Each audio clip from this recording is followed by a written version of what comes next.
These are not only the best phones in the world, they really are a great value as well. Just days after celebrating its most successful iPhone launch weekend to date, Apple woke up to a public relations nightmare.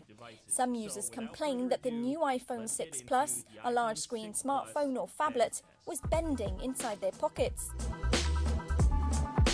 This video clip of a so-called bend test went viral and spawned parodies on social media.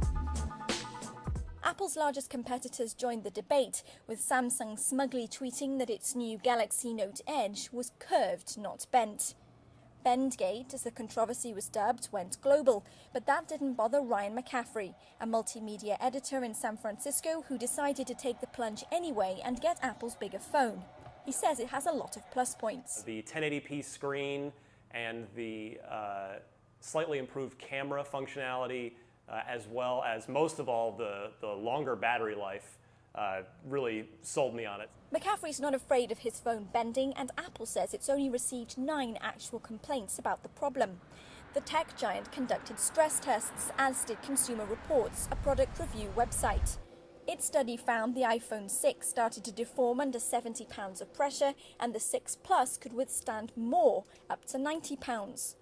The conclusion? Both handsets should cope with typical use, and bending fears had been overblown.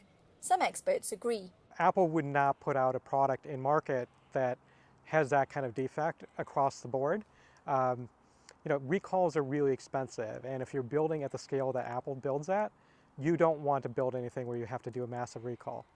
iCracked sends out technical staff to fix people's broken smartphones wherever they are.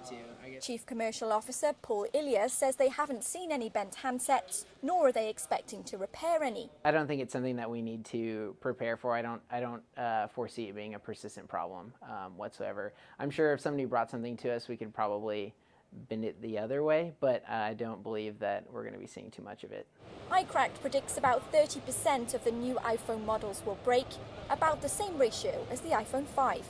Now that the dust has settled on Bendgate, it seems that Apple really doesn't have too much to be embarrassed about.